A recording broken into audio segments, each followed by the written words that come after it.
Hello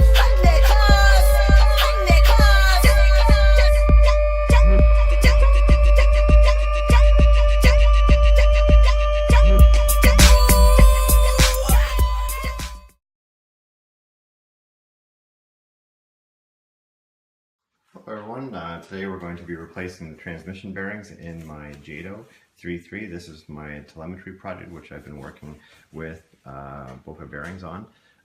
My plan here is to make the transmission more smooth and hopefully rev up to RPM faster.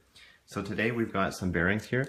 This one here is a set. These here are a set of Boca bearings, orange seal, Apex 7 with grade 5 ceramic ball bearings inside.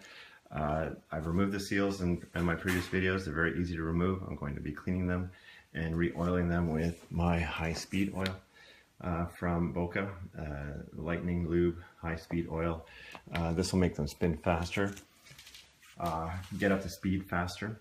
So the bearings today are, this is a 10 by 15 by 4 ball bearing, and this here is my 5 by 11 by 4. You'll notice I have 6 of them here. This will complete the transmission replacement. They will be replacing the stock Traxxas bearings, so we will see some results on my telemetry postings in the future. So we'll do a part teardown, so you'll see clips of the complete, the teardown, and then the final replacement and reassembly of the machine. Here we go. Okay, so I started the disassembly of the transmission. I've removed the rear end, as you can see. The whole piece comes apart fairly simply, which allows me access to the differential. Here's the wheelie bar and the back end cap of the transmission. So if you look at it now, I'm slowly exposing the transmission case.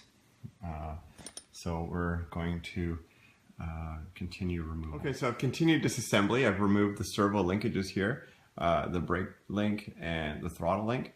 I've also removed the brake discs. I've got the dual disc, which I've created myself to help stop the Jado a little faster. Next, I will be actually removing the transmission housing. So the transmission now has been disassembled. I've taken the spur gear and the clutch bell off. I've disconnected the transmission from the frame, and now I'm going to take it apart. You can see now we have transmission to take apart. Okay, so I've carefully removed all the little bits and pieces off the transmission, and I have placed them here. It's my anti-squat, my slip, and my brake cam. I've got the screws here. I've taken them out of the transmission housing. You can see this is the Integy aluminum housing that I have here. Since the plastic broke a few times, so I went with aluminum. So I'm now going to remove the housing and expose the bearings inside, which I'll be replacing. Okay, so we're going to start removing the gears out of the transmission. You'll notice this is my first gear right here, and it's on a one-way bearing, and that's on purpose. With the Jado we have a 2-gear system, so that when this shaft speeds up, there is a centrifugal spring loaded arms which will force out and begin the second gear drive, which is the gear set back here, the different gear ratio. This gear essentially will be turning to solely at that point, so the one-way gear allows this gear to spin freely. So what we're going to do is we're going to remove the first gear. You'll notice it's a bit worn, so I'm going to take this opportunity to replace it. And to do that, we have a little set screw in here. So for that, I have my wonderful tools from Boca bearings here. I'll be using a 1.5 millimeter, and I'll remove this pin set screw to remove this first gear. Next, we'll take a look at the gears laid out on the assembly mat here. So now, as you can see, the gears have been removed, and the set screw here has been removed from this, and it allowed me to pull the secondary shaft out as well. So now I'm about to pull the main drive shaft out of the transmission, and that simply sits in a bushing. So I've already started, and this will free up the rest of the transmission elements and expose the remainder of the bearings. Okay, so I've removed the main drive shaft. This is the mount for my slipper clutch. There's a little bushing here that is machined to a very tight tolerance. It basically allows this shaft from shifting side to side. It's sort of a spacer between the interior of the clutch, the transmission housing, and the second gear here. So it really doesn't perform anything other than just create a gap. So once I've removed this, I've now exposed all of the various bearings which I'll be replacing. There's also a set of bearings in here that I'll be replacing. And this is that second gear centrifugal clutch system here. You see these pins here, and there's a little set of wings or tabs that fly out at a certain RPM, and you can set that by the tension of the screw, tension of the spring inside this type of a centrifugal clutch system here. It hits the tab here and starts spinning. So the mechanics of this second gear is quite compact and quite interesting when you take a closer look at it. So next we'll start the cleanup process and begin the bearing replacement. Okay, so now we're going to begin the process of replacing some bearings. I've cleaned up the old transmission casings here. I've got the new Boca bearings here. Again, these are the orange seal. They have a superior method of sealing for easy removal and cleaning. The ball bearings are grade 5 ceramics, and I'm looking forward to getting a really nice fast spin out of my transmission components. As you can see, I've taken all the pieces apart, and I've bought this at a dollar store just to keep all my little pieces separate and organized. I've cleaned everything separately so they don't get lost or get mixed up. First things is my transmission needs a new first gear, a pair of first gears. So I'm going to take the circlip here off my one-way bearing, and hopefully I don't send the circlip flying. I'm going to take the one-way bearing out, push it out like this. So this one, as you can see, it's quite worn. It's a lot of wear on it. I'm going to get my new bearing, or my new gear system, pairs of gears. This looks like it could use a little bit of cleaning here.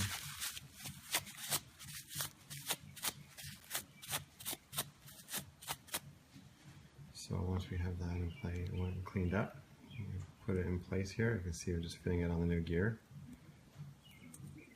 Don't want to bind it.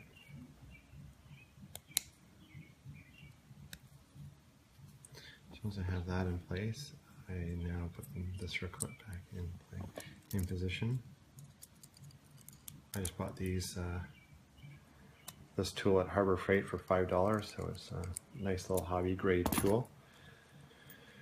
Gets the job done. So there's my first gear replaced. So this one can now be discarded. I've got a task now to begin replacing these bearings, which I will show you next.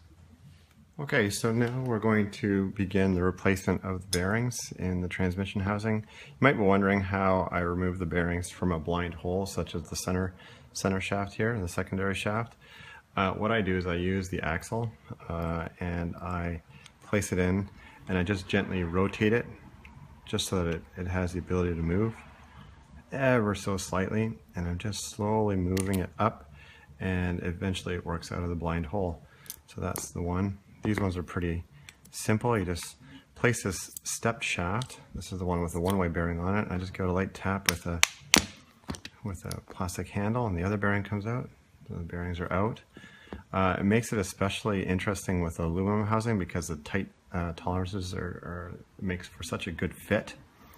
So making sure that the bearings are in square is absolutely critical. Otherwise you will damage the holes, cause like burrs or something on the edges here that prevent the bearing from seating properly. So we're going to do the same technique here on this last. You can see I already started working it out a little bit. and out comes the bearing. So gently move it round and round, because there is a small slack fit in there, a small press fit in there, but you can gently move it out and get it out. I know that some people use heat. I could have done that just the same and let it drop out, but the fit is just oh so perfect, probably a 2 or 3 thou fit. Okay, so next you'll see us put the new bearings in place. Okay, so now we're going to finally assemble the new bearings into the transmission housing. I like to use the lightning lube as just sort of an assembly lube. It's a nice light lube that just assists in the bearings placement. So I'm just applying some in the seated area here.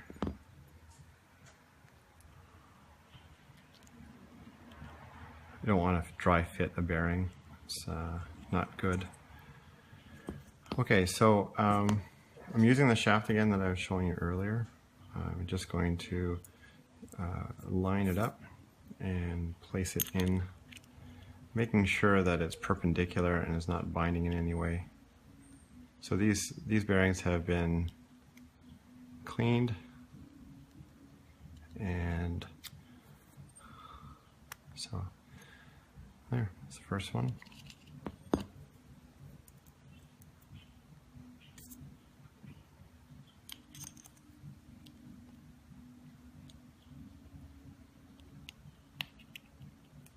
Don't want to force it in any way, just want to work it in. Should just pop right in. These are precision bearings, so if anything, it's the housing that would be out, not the bearing races.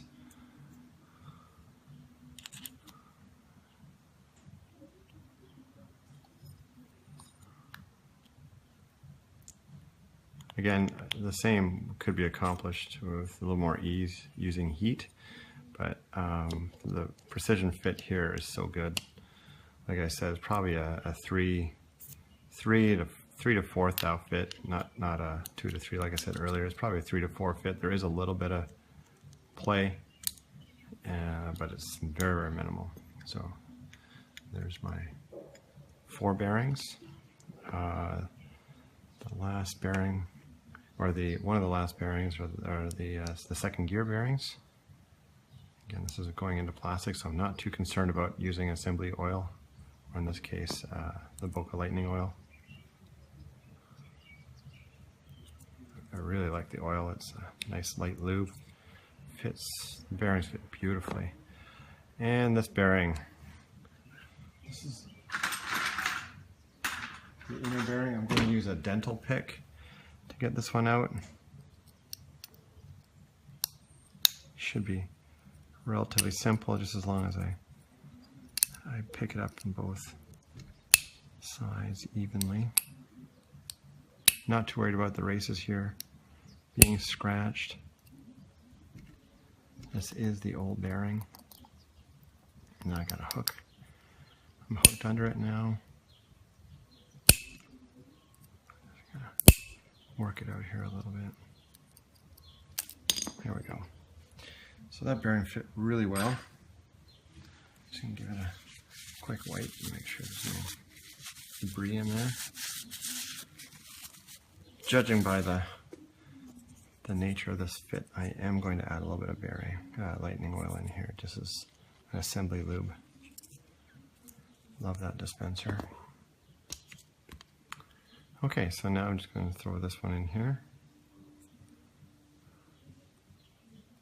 I'm going to use the piece that mates to it, which is the centrifugal clutch, to line it up perfectly, snap it in place, and there you have it. You got my second gear shift device is in place. Already showing signs of smooth movement. I've removed the spring and the ball bearing that usually goes in there. It's in here. That keeps the second shift mechanism in place to a certain RPM setting. So there you have it. All the bearings have been replaced in my transmission. Now to put it all back together.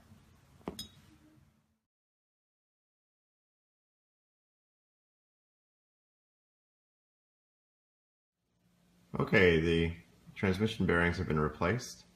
I now have a working transmission. The quality of spin is immediately noticeable.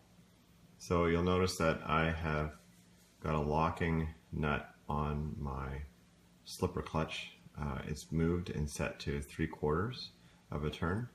I've also found that my anti-squat wasn't performing as I expected, so what I did is I changed it to 3.75 from the least setting to now 3/4 setting. So everything is set to go.